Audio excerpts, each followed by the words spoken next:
2020년 봄 서울 변두리의 한 아파트에서 김영길 씨는 아내 정순자 씨와 함께 살고 있었다. 30년간 다니던 회사를 퇴직한 후 영길 씨는 조용한 노후를 보내고 있었다. 하지만 그의 아내 순자 씨는 매일 아침부터 분주했다. 아들 민호네 집에 가져갈 반찬을 준비하느라 새벽부터 부엌에 서 있는 날이 많았다. 여보, 오늘도 민호네 가요? 네. 어제 민호가 전화해서 보고 싶다고 했어요. 순자 씨는 환한 미소를 지으며 대답했다. 하지만 영길 씨는 아내의 말이 썩 믿기지 않았다. 아들이 전화했다는 건 대부분 순자 씨의 착각이거나 희망사항일 뿐이었다. 당신, 민호가 언제 그런 말을 했소? 지난번에도 그렇게 말씀하시더니. 아이 참, 어제 정말 전화했다니까요. 제가 거짓말을 하나요? 순자 씨는 발갛게 얼굴을 붉히며 말했지만 사실 민호의 전화는 없었다.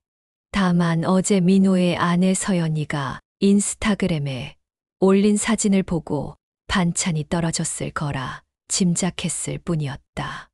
영길 씨는 한숨을 쉬었다. 5년 전 아들 민호가 결혼할 때 그들 부부는 전 재산을 털어 신혼집을 마련해 주었다. 당시 서연이의 부모가 내건 조건이 있었다. 집 없는 사위는 받아들일 수 없다는 것이었다. 영길 씨는 처음에 반대했지만 순자 씨의 눈물 어린 설득에 결국 은행 대출까지 받아가며 아파트를 장만해 주었다. 여보, 우리 민호가 얼마나 착한 애예요. 결혼하고 나서도 매주 우리 보러 오잖아요. 순자 씨의 말에 영길 씨는 쓴웃음을 지었다. 사실 민호가 부모님을 찾아오는 게 아니라 순자 씨가 매주 민호네 집을 찾아가는 것이었다. 때로는 하루에도 두세 번씩 들락거렸다. 그날도 평소와 다름없이 순자 씨는 민호네 아파트 현관 비밀번호를 눌렀다.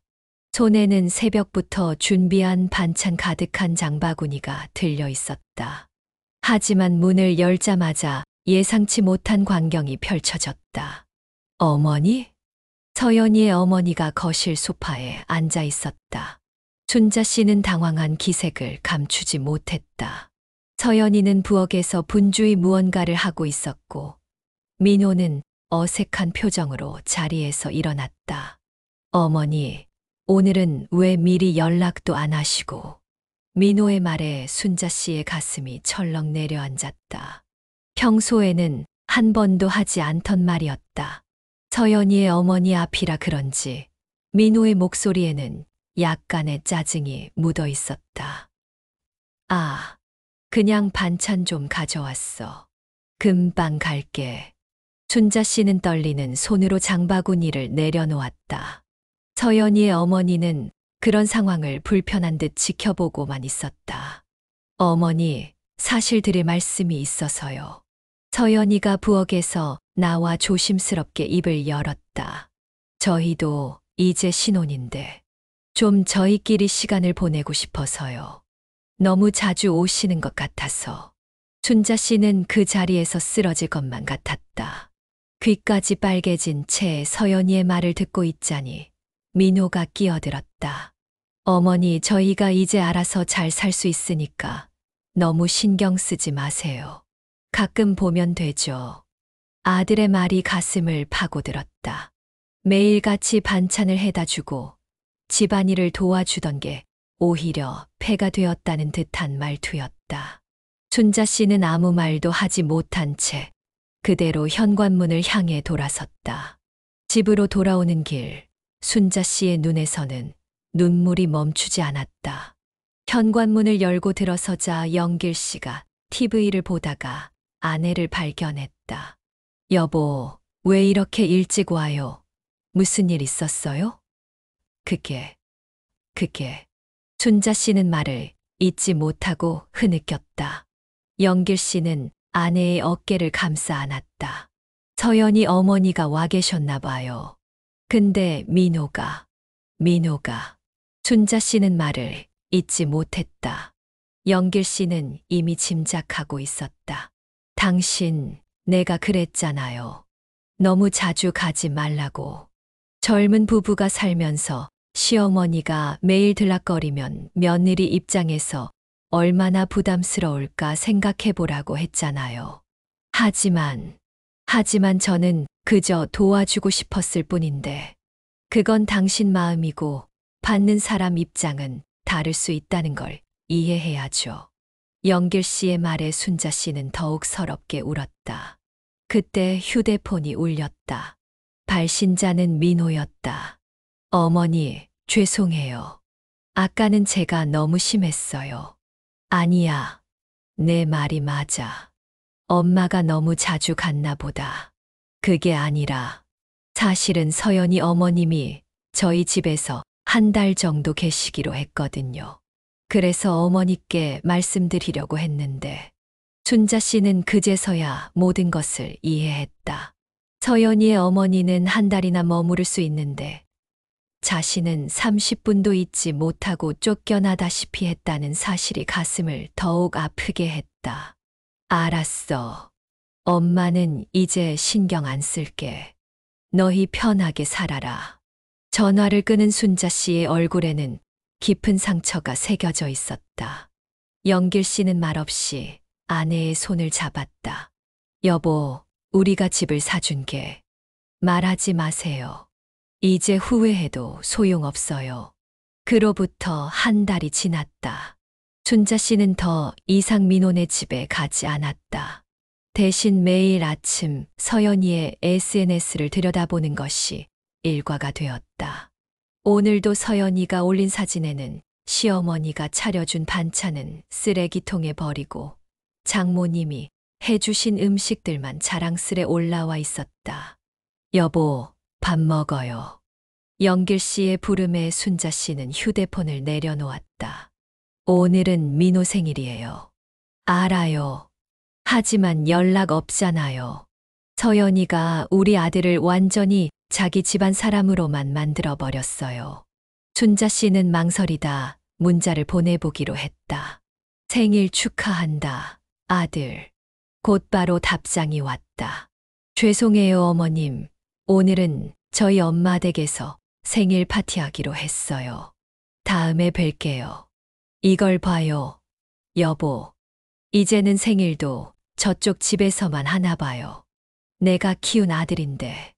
순자 씨는 냉장고에서 미리 준비해둔 미역을 꺼내다가 그대로 쓰레기통에 버렸다. 그날 저녁 SNS에는 서연이네 부모님 집에서 찍은 생일 파티 사진이 올라왔다. 최고의 생일, 사랑하는 우리 엄마가 차려주신 진수성찬. 댓글에는 시댁 음식은 너무 구시대적이라느니, 장모님 음식이 최고라느니 하는 서연이 친구들의 댓글이 가득했다. 서연이는 그런 댓글에 웃는 이모티콘을 달며 동조했다. 여보, 이제 알겠어요? 서연이는 처음부터 우리를 멀리하려고 했던 거예요. 늘 자기 부모님만 챙기고. 그래도 민호 마누라인데. 마누라는 무슨, 이제 와서 보니 처음부터 계산적이었어요. 우리 아들 잘 나가니까 꼬셔서 결혼한 거죠. 순자 씨의 눈에서 눈물이 흘렀다. 그때 갑자기 초인종이 울렸다. 문을 열어보니 민호가 서 있었다. 혼자. 엄마, 서연이는? 오늘은 저 혼자 왔어요. 할 말이 있어서. 엄마, 서연이가 임신했어요. 순자 씨는 잠시 말을 잃었다. 그래서 왔구나. 이제 와서 뭐가 필요해서. 엄마, 그게 아니라 돈, 아니면 내가 가사도우미라도 해달라고? 민호는 고개를 숙였다. 순자 씨는 쓴웃음을 지었다. 서연이 어머님은 벌써 알고 계시겠지. 우리한테 말하기 전에 먼저 얘기했을 테고. 엄마, 네가 결혼하고 나서 얼마나 서운했는지 알아? 명절 때도 서연이네 먼저 가고, 우리 집은 겨우 얼굴만 비치다 가고, 내가 해준 반찬은 다 버리고, 그건 서연이가 입덧이 심해서. 입덧. SNS 보니까 장모님이 해준 음식은 잘만 먹던데. 네가 모르는 걸 내가 다 봤어. 순자 씨의 목소리가 떨렸다. 어제도 봤다. 서연이 친구들이랑 카페에서 찍은 사진. 입덧이 심하다더니 티라미수는 잘도 먹더라. 시어머니 음식만 버리는 거지. 민호는 할 말을 잃었다. 이제 와서 임신했다고. 그래, 애기 낳으면 뭐하게. 어차피 장모님이 다 키우시겠지. 나는 또 구경만 하겠네. 엄마, 이번엔 달라요. 서연이가. 달라. 뭐가? 그 애는 처음부터 우리 집안을 멀리했어. 결혼식 때부터 그랬잖아. 우리 집 예단은 구식이라고 다 바꾸고 네 가족 사진에서 우리만 빼놓고. 순자 씨는 쌓아두었던 말을 쏟아냈다. 그리고 말이다. 내 생일 파티 사진 봤어. 서연이가 올린 거. 장모님 음식 자랑하면서 시댁 음식은 구시대적이래. 너도 그런 말에 동의했더라. 엄마, 그건 서연이 친구들이. 됐다. 이제 와서 뭘 더 바라는데. 내가 뭘 더 해줘야 하는데. 며칠 후 순자 씨의 휴대폰이 울렸다. 서연이의 어머니였다. 어머님, 저희 서연이 입덧이 너무 심해서요. 좀 도와주실 수 있으세요? 아, 그러시군요. 근데 제가 뭘 어떻게 도와드려야 할지. 미역국이나 죽 같은 거 좀 끓여주시면 어떨까요? 순자 씨는 냉소적으로 웃었다. 죄송하지만 제가 하는 음식은 서연이가 다 버리던데요. SNS에도 올리고 그러던데. 네, 무슨, 모르셨나요? 며칠 전에도 제가 보낸 반찬을 쓰레기통에 버리는 사진을 올렸더라고요. 친구들이랑 시댁 음식 구식이라고 비웃으면서요. 전화 너머로 잠시 침묵이 흘렀다. 그리고 말씀드리자면 서연이 입덧은 선택적인 것 같네요. 어제도 백화점 카페에서 친구들이랑 브런치 먹는 사진 올렸던데 제가 준 음식만 못 먹는 걸 보니 말이죠. 어머님, 그래도 이제 와서 저보고 도와달라고요. 지금까지 서연이가 저희를 어떻게 대했는지 아세요? 명절 때마다 1시간도 안 있다가 가고 민호 생일에도 당신네 집에서만 하고 이제 와서 필요하니까 연락하시는 거죠. 그렇게 말씀하시면 앞으로도 서연이 마음대로 하세요. 저는 이제 기대도 안 합니다. 손주가 생겨도 어차피 당신네 집에서만 키우실 거 아니에요. 순자 씨는 전화를 끊었다. 그리고 곧바로 민호에게 문자를 보냈다. 엄마가 너무 서운해서 그래. 앞으로 연락하지 마라. 너희 좋은 장모님하고만 잘 지내. 잠시 후 민호가 전화를 걸어왔지만 순자 씨는 받지 않았다. 대신 서연이의 SNS를 열어 차단하기 버튼을 눌렀다. 더 이상 상처받고 싶지 않았다. 그로부터 2달이 지났다. 여보, 이제 그만 좀 풀어요. 손주도 생기는데. 영길 씨가 조심스레 말을 꺼냈다. 풀어요? 방금도 서연이 SNS 봤어요. 자기네 엄마랑 산부인과 다녀온 사진 올렸더라고요. 내가 시어머니라고 한 번이라도 데려가 달라고 하던가요? 순자 씨는 쌓아둔 분노를 터뜨렸다. 그리고 요즘 임신한 여자들 SNS 보면 시어머니 선물 자랑하고 그러던데. 우리 며느리는 뭐예요? 내가 사다 준 인부복은 촌스럽다고 친구들한테 웃음거리로 만들고. 그때 초인종이 울렸다. 문을 열어보니 민호였다. 엄마, 왜 왔어? 너희 장모님이 보내서 왔구나. 뭐, 이제 와서 화해하자고. 서연이가 많이 반성하고 있어요. 그동안 실수한 것도. 실수. 일부러 그런 거지. 내가 다 봤어. 서연이 친구들이랑 단체 채팅방에서 나 욕하는 것도. 실수로 들어간 게 아니라 일부러 초대해서 보여준 거야. 엄마, 그건 더 할 말 없어요. 이제 와서 임신했다고 돈 때문에 비굴하게 굽신거리는 거겠지. 너희 장모님이 얼마나 유명한 산부인과 의사 소개시켜줬다고 자랑하던데. 거기도 다 장모님이 해결해 주실 거 아냐? 엄마, 제발. 나가. 이제 너희랑 할 말 없어. 애기 낳으면 사진이나 보내줘. 어차피 나는 구경만 하면 되잖아. 춘자 씨는 문을 쾅 닫아버렸다. 그리고 그날 밤 서연이의 SNS에 올라온 새 게시물을 보았다. 우리 아기 첫 초음파 사진이에요. 우리 엄마가 소개해 주신 병원이라 너무 좋아요. 시댁 쪽은 너무 구식이라. 춘자 씨는 휴대폰을 내던졌다. 눈물이 멈추지 않았다. 추석이 다가왔다. 여보, 이번에도 안 온대요. 영길 씨가 한숨을 쉬며 말했다. 뭐라고 하던가요? 입덧이 심해서 멀리 못 간대요. 대신 장모님 댁에는 간다고. 춘자 씨는 이미 알고 있었다. 서연이 친구의 SNS에서 우연히 본 게시물 때문이었다. 이번 추석 서연이네 왜 시댁 안 가냐니까 웃기는 핑계로 빠졌다며 자랑하더라. 크크. 역시 똑똑해. 그래요? 웃기는 핑계라면서요? 네. 서연이 친구 SNS 봤어요. 다 알아요. 일부러 안 오는 거. 춘자 씨는 냉장고에서 미리 준비해둔 추석 음식 재료들을 꺼내 쓰레기통에 버렸다. 여보, 됐어요. 이제 포기했어요. 우리 아들은 이미 남의 집 자식이 됐나 봐요. 그때 카톡이 왔다. 서연이었다. 어머님, 죄송해요. 이번 추석은 몸이 안 좋아서. 대신 다음 주에 꼭 찾아뵐게요. 춘자 씨는 비웃었다. 바로 어제 서연이 친구가 올린 SNS를 보았기 때문이다. 다음 주 제주도 여행 가자. 서연이 임신 축하 겸 여자들끼리 메시지를 읽고 곧바로 차단했다. 그리고 민호에게 문자를 보냈다. 다음 주에 제주도 여행 잘 다녀와라. 시어머니 속이고 놀러 다니는 며느리랑. 잠시 후 민호가 답장을 보냈다. 엄마, 그건 서연이 친구들이 깜짝 선물로 준비한. 춘자 씨는 더 이상 읽지 않았다.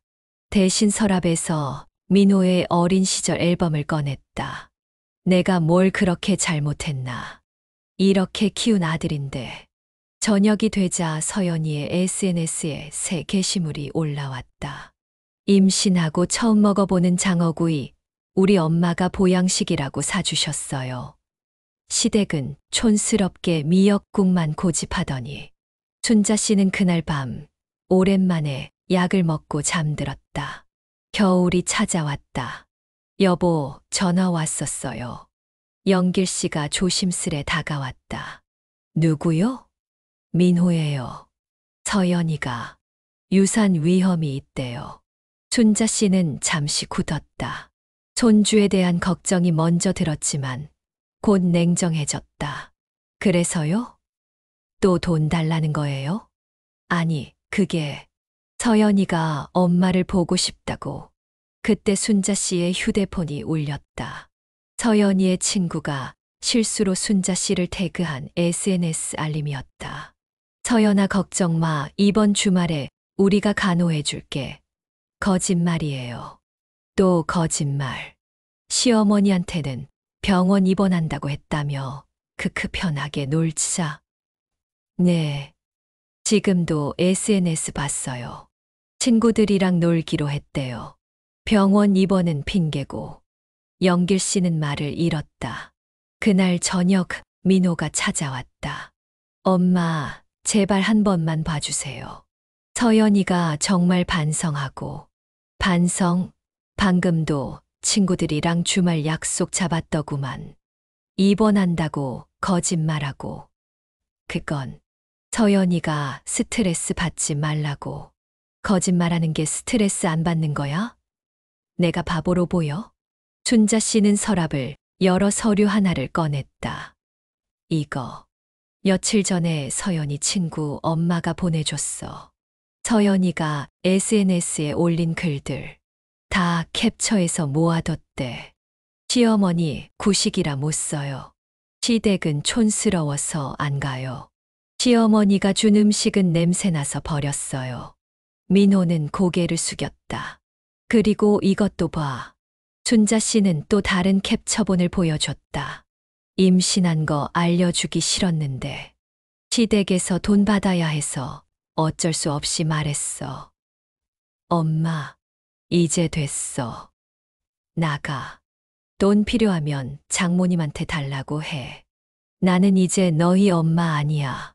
그날 밤 순자 씨는 민호의 돌 사진을 보며 울었다.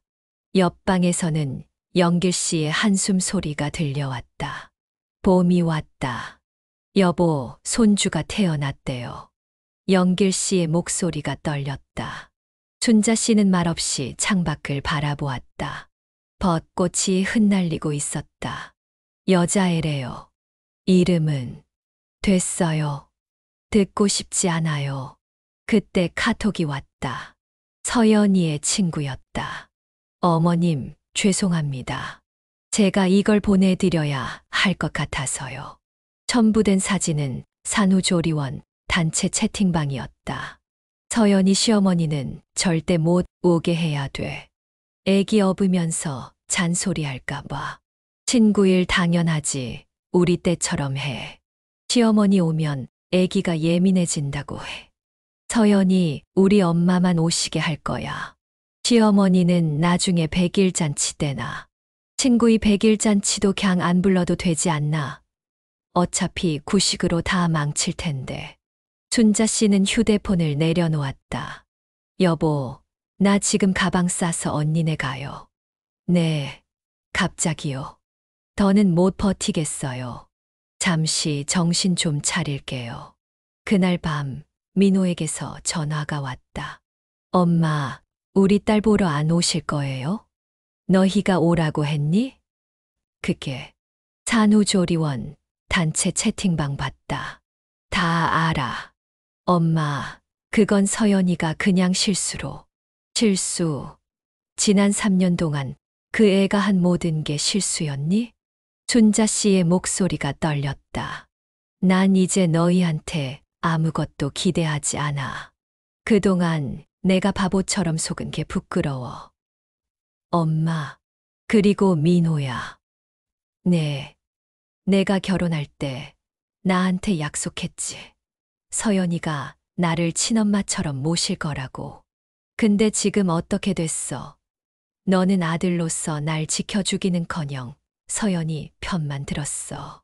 죄송해요. 미안하다고 하지 마. 이제 와서 그런 말이 무슨 소용이야. 너희 둘 다 이제 남이야. 전화를 끄는 순자 씨는 조용히 울었다.